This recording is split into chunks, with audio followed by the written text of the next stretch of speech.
ஓம் சாந்தி 25/9/2024 காலை முதலில் பாப் தாதா மதுபன். சாராம்சம்: இனிய குழந்தைகளே, ஓர் எல்லையற்ற புலமை பரிசனை பெறுவதற்கு வேறு எவரையும் அன்றி ஒரே ஒரு தந்தையை மாத்திரம் நினைவு செய்வதை பயிற்சி செய்யுங்கள். கேள்வி: தந்தைக்கு உரியவர் ஆகிய பின்னரும் சந்தோஷத்தை அனுபவம் செய்யாதிருப்பதற்கான காரணங்கள் எவை? பதில்: 1. முழு ஞானமும் புத்தியில் நிலைத்திருப்பதில்லை. 2. நீங்கள் தந்தையை மிக சரியாக நினைவு செய்வதில்லை. நீங்கள் பாபாவை நினைவு செய்யாததால் மாயை உங்களை ஏமாற்றி விடுகின்றார். இதனாலேயே சந்தோஷம் இருப்பதில்லை. தந்தை உங்களை உலக அதிபதிகள் ஆக்குகின்றார் என்ற போதை குழந்தைகளாகிய உங்களின் புத்தியில் இருக்க வேண்டும். நீங்கள் எப்பொழுதும் உற்சாகமாகவும் சந்தோஷமாகவும் இருப்பீர்கள். தூய்மை, சந்தோஷம், அமைதி என்ற தந்தையின் ஆஸ்தியினால் நிறைந்தவர்கள் ஆகுங்கள். நீங்கள் சந்தோஷமாக இருப்பீர்கள். ஓம் சாந்தி. குழந்தைகளாகிய நீங்கள் ஓம் சாந்தி என்பதன் அர்த்தத்தை மிக நன்றாக அறிவீர்கள். நான் ஒரு ஆத்மா, இது எனது சரீரம். இதனை மிக நன்றாக நினைவு செய்யுங்கள். கடவுள், அதாவது ஆத்மாக்களின் தந்தை எங்களுக்கு கற்பிக்கின்றார். முன்னர் நீங்கள் இதனை எப்பொழுதாவது கேள்விப்பட்டிருக்கின்றீர்களா? ஸ்ரீ கிருஷ்ணரே தமக்கு கற்பிக்கின்றார் என்று மக்கள் நினைக்கின்றார்கள். எவ்வாறாயினும் அவருக்கு பெயரும் வடிவமும் உள்ளன. உங்களுக்கு கற்பிப்பவர் ஒரே ஒரு அசரீரியான தந்தை ஆவார்.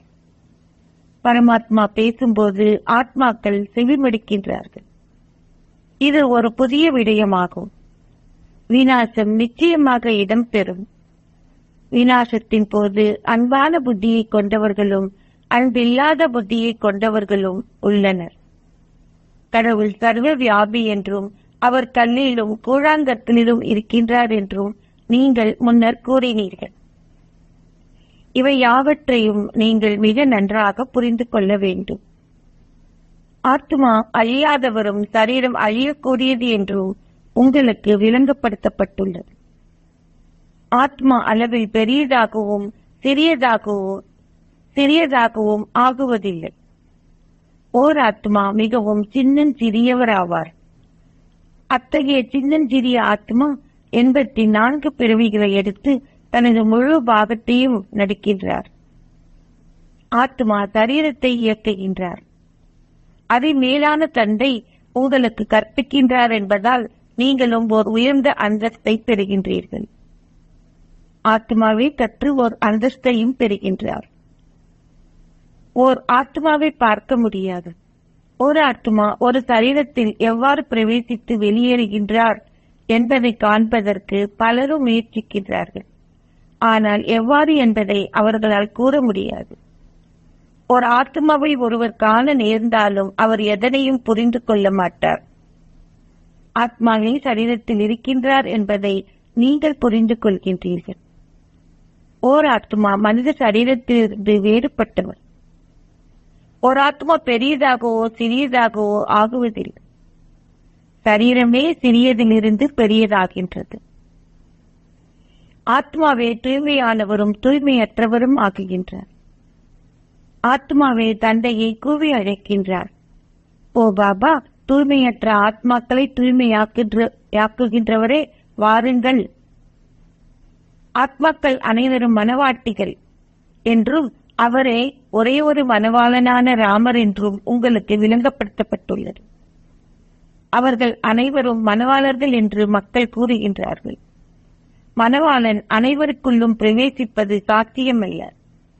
பிழையான இந்த ஞானம் அவர்களின் புத்தியில் இருப்பதனாலும் அவரை அவர்கள் அதிக அளவு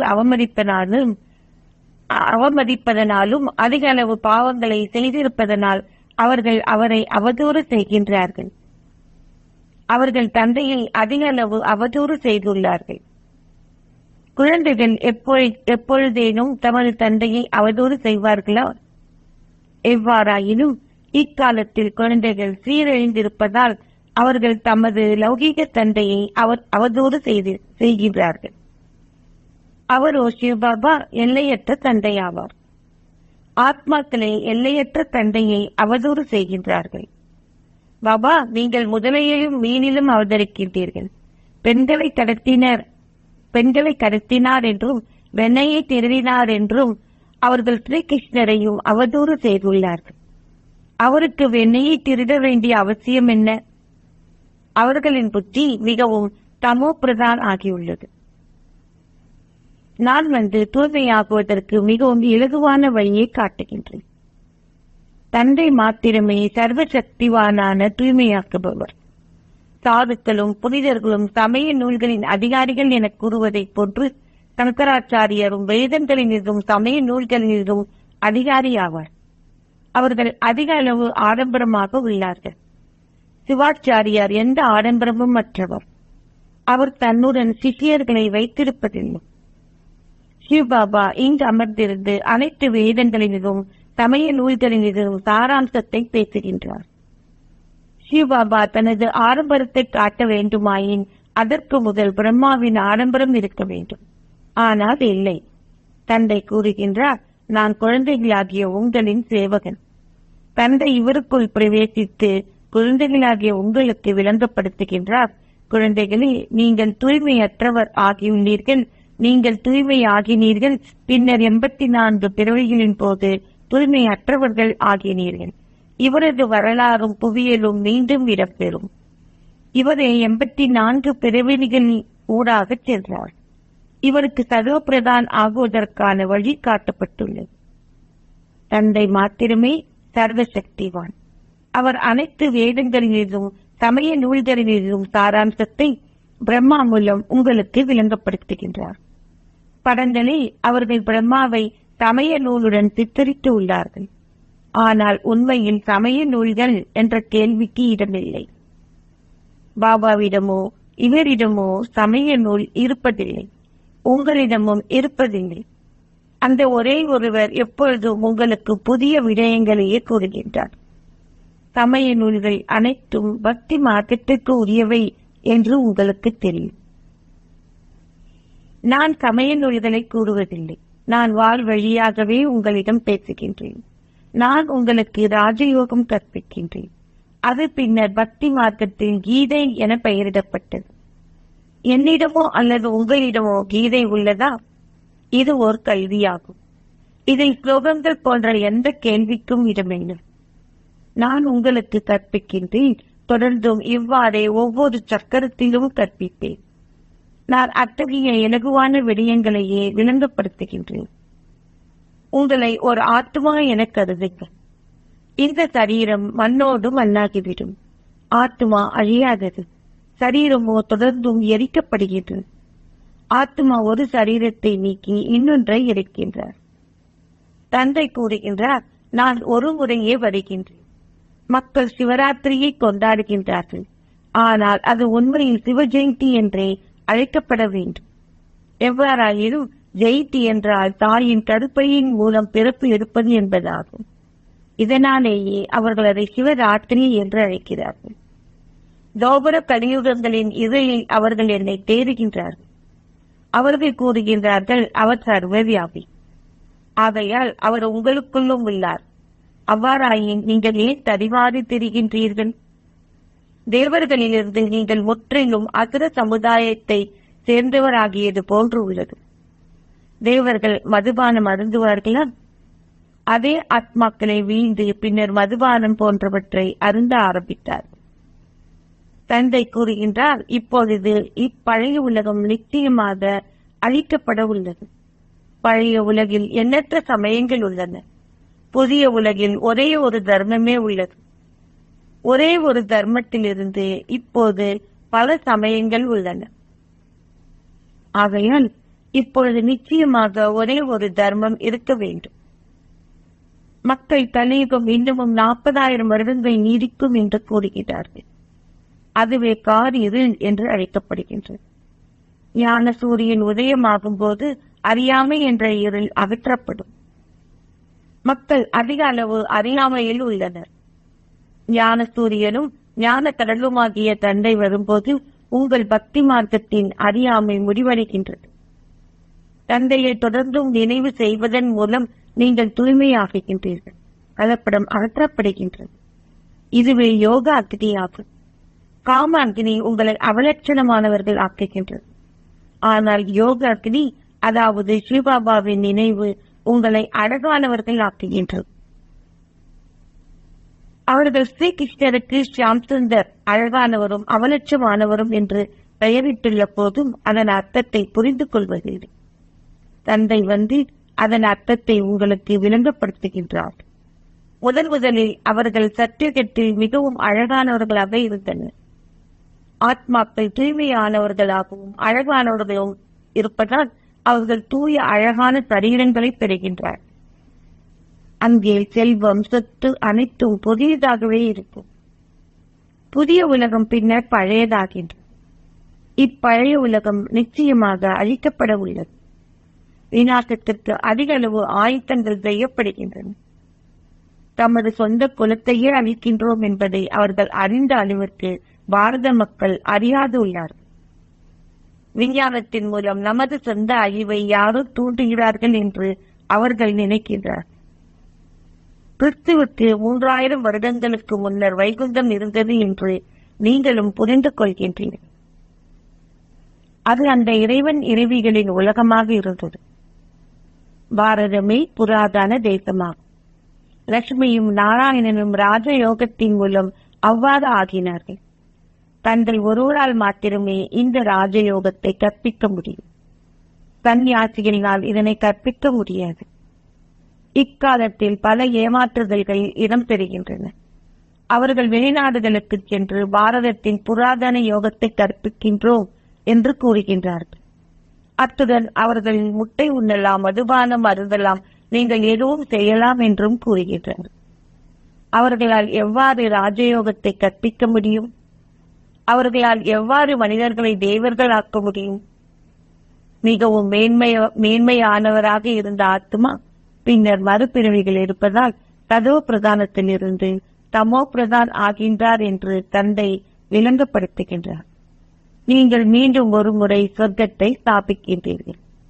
வேறு சமயங்கள் எதுவும் இங்கே இல்லை.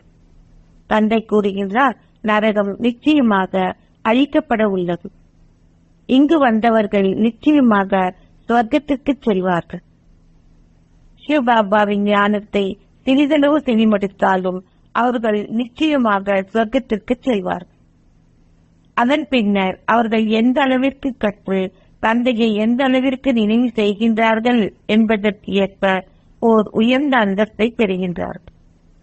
இப்பொழுது இது அனைவருக்கும் விநாச காலமாகும்.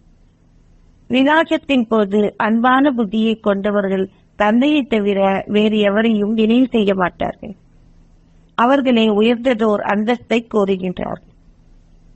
இதுவே எல்லையற்ற புலமை பரிசில் ஆகும். இதில் நீங்கள் விரைந்து வர வேண்டும். இதுவே இறை அதிர்ஷ்ட லாபச்சீட்டாகும். முதலில் நினைவு இருக்க வேண்டும்.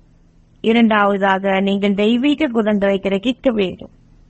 நீங்கள் அரசர்களும் அரசிகளும் ஆக வேண்டுமாயின் நீங்கள் பிரஜைகளையும் உருவாக்க வேண்டும். பல பிரஜைகளையும் ஏனையோர் வெகு சிலரையும் உருவாக்குகின்றார்கள். சேவை செய்வதன் மூலமே பிரஜைகள் உருவாக்கப்படுகின்றார்கள். அருங்காட்சியகங்களிலும் கண்காட்சிகளிலும் சேவை செய்வதன் மூலம் பல பிரஜைகள் உருவாக்கப்படுகின்றார்கள். நீங்கள் இந்த நேரத்தில் கற்கின்றீர்கள். பின்னர் சூரிய வம்சத்திற்குள்ளும் சந்திர வம்சத்திற்குள்ளும் செல்வீர்கள். இதுவே பிராமணர்களாகிய உங்கள் குலமாகும். தந்தை பிராமண குலத்தை தத்தெடுத்து அவர்களுக்கு கற்பிக்கின்றார். தந்தை கூறுகின்றார், நான் ஒரு குலத்தையும் 2 வம்சங்களையும் உருவாக்குகின்றேன். சூரிய வம்ச சக்கரவர்த்திகளும் சக்கரவர்த்தினிகளும் சந்திர வம்சத்தின் அரசர்களும் அரசிகளும் அவர்களே இரட்டை கிரீடம் அணிந்தவர்கள் என்று அழைக்கப்படுகின்றார்கள். அதன் பின்னர் விகாரமுடைய அரசர்கள் ஆட்சி செய்யும் போது அவர்களின் ஒளி கிரீடம் இருக்க மாட்டார். இரட்டை கிரீடம் உள்ளவர்களுக்கே ஆலயங்கள் கட்டி அவர்கள் வழிபடுகின்றார்கள். தூய்மையாக இருந்தவர்களின் விக்கிரகங்களின் முன்னிலையில் அவர்கள் தலை வணங்குகின்றார். அவ்விடயங்கள் சத்தியுகத்தில் இடம்பெறுவதில்லை. அது தூய உலகமாகும். அங்கே தூய்மையற்ற எவரும் இருப்பதில்லை. அது விகாரமற்ற உலகமான சந்தோஷதாமம் என்று அழைக்கப்படுகின்றது. ஆனால் இதுவோ விகாரமான உலகம் என்று அழைக்கப்படுகின்றது. இங்குள்ள ஒருவரேனும் தூய்மையானவர் அல்லர். சன்னியாசிகள் தமது வீட்டையும் குடும்பத்தையும் விட்டு ஓடிவிடுகின்றார். கோபிச்சந்த் ராஜாவின் உதாரணம் உள்ளது. எந்த மனிதனாலும் பிறருக்கு முக்தியையோ ஜீவன் முக்தியையோ கொடுக்க முடியாது என்பது உங்களுக்கு தெரியும். நான் மாத்திரமே அனைவருக்கும் சத்கதியை அறிபவர். நான் வந்து அனைவரையும் தூய்மை ஆக்குகின்றேன். சிலர் தூய்மையாகி அமைதி தாமத்திற்கும் ஏனையோர் தூய்மையாகி சந்தோஷ தாமத்திற்கும் செல்வார்கள். இது தூய்மையற்ற துன்ப உலகமாகும். சத்திய யுகத்தில் நோய்கள் போன்ற எதுவும் இருக்க மாட்டாது. நீங்கள் சந்தோஷ தாமத்தின் அதிபதிகளாக இருந்தீர்கள். பின்னர் ராவண ராஜ்யத்தில் துன்ப உலகின் அதிபதிகள் ஆகினீர்கள். தந்தை கூறுகின்றார், நீங்கள் எனது ஸ்ரீமத்தை பின்பற்றுவதனால் ஒவ்வொரு சக்கரத்திலும் சொர்க்கத்தை ஸ்தாபிக்கின்றீர்கள். நீங்கள் புதிய உலக ராஜ்யத்தை பெறுகின்றீர்கள். பின்னர் தூய்மையற்ற நரகவாசிகள் ஆக்குகின்றீர்கள். தேவர்கள் விகாரம் உடையவர்களாகி பாவ பாதையில் வீழ்கின்றார்கள். தந்தை வந்து இனிமையிலும் இனிமையான குழந்தைகளாகிய உங்களுக்கு தனது அறிமுகத்தை கொடுக்கின்றார். நான் அதிமங்களகரமான சங்கமயுகத்தில் ஒரு முறை மாத்திரமே வருகின்றேன். நான் ஒவ்வொரு யுகத்திலும் வருவதில்லை. சக்கரத்தின் சங்கமயுகத்தில் மாத்திரமே வருகின்றேன், அல்லாமல் ஒவ்வொரு யுகத்திலும் அல்ல. சக்கரங்களின் சங்கமத்தின் போதே நான் வருவதற்கான காரணம் என்ன? ஏனெனில் நான் நரகத்தை சொர்க்கமாக மாற்றுகின்றேன். நான் 5000 வருடங்களுக்கு ஒரு முறை வருகின்றேன். சில குழந்தைகள் எழுதுகின்றார்கள், பாபா, எனக்கு சந்தோஷமோ உற்சாகமோ இல்லை. ஓ உண்மையா? தந்தை உங்களை உலக அதிபதிகள் ஆக்குகின்றார். அத்தகைய தந்தையை நினைவு செய்வதனால் நீங்கள் சந்தோஷத்தை அனுபவம் செய்வதில்லையா? நீங்கள் அவரை முழுமையாக நினைவு செய்யாததாலேயே உங்களால் சந்தோஷமாக இருக்க முடிவதில்லை. உங்களை தூய்மையற்றவர்கள் ஆக்குகின்ற உங்கள் கணவரை நினைவு செய்யும் பொழுது நீங்கள் சந்தோஷத்தை அனுபவம் செய்கின்றீர்கள். ஆனால் உங்களை இரட்டை கிரீடம் அணிந்தவராகிய தந்தையை நினைவு செய்யும் போது நீங்கள் சந்தோஷமாக இருப்பதில்லை. நீங்கள் தந்தையின் குழந்தைகள் ஆகியுள்ளீர்கள். இருப்பினும் நீங்கள் சந்தோஷமாக இருப்பதில்லை என்று கூறுகின்றீர்கள். உங்கள் புத்தியில் முழு ஞானமும் இல்லை. நீங்கள் என்னை நினைவு செய்யாததாலேயே மாயை உங்களை ஏமாற்றுகின்றார். பாபா குழந்தைகளாகிய உங்களுக்கு மிகவும் நன்றாக விளங்கப்படுத்துகின்றார். அவர் உங்களுக்கு ஒவ்வொரு கைப்பற்றிலும் விளங்கப்படுத்துகின்றார். நான் கல்வி புத்தியை கொண்டவர்களாகிய ஆத்மாக்களை தெய்வீக புத்தியை கொண்டவர்கள் ஆக்குகின்றேன்.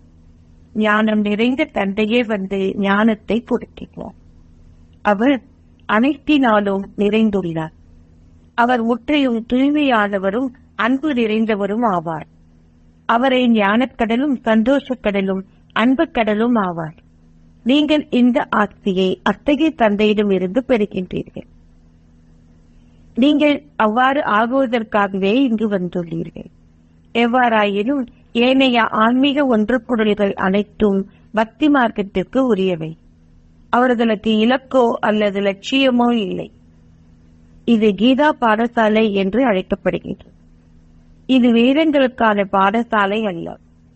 நீங்கள் கீதையின் மூலம் சாதாரண மனிதரிலிருந்து நாராயணன் ஆகுகின்றீர்கள். நிச்சயமாக தந்தையே உங்களை அவ்வாறு ஆக்குகின்றார். மனிதர்களால் மனிதர்களை தேவர்கள் ஆக்க முடியாது. தந்தை மீண்டும் மீண்டும் குழந்தைகளாகிய உங்களுக்கு விளங்கப்படுத்துகின்றார். குழந்தைகளே, உங்களை ஆத்மாக்கள் என்று கருதுங்கள். நீங்கள் சரீரங்கள் அல்ல. ஆத்மா கூறுகின்றார், நான் ஒரு சரீரத்தை நீக்கி இன்னும் ஒன்றை எடுக்கின்றேன். அச்சா, நல்லது. இனிமையிலும் இனிமையான அன்பிற்குரிய எப்போதோ தொலைந்து இப்போது கண்டெடுக்கப்பட்டிருக்கும் குழந்தைகளுக்கு உங்கள் தாய் தந்தையாக இருக்கும் பாப் தாதாவின் அன்பும் நினைவுகளும் காலை வந்தனங்களும்.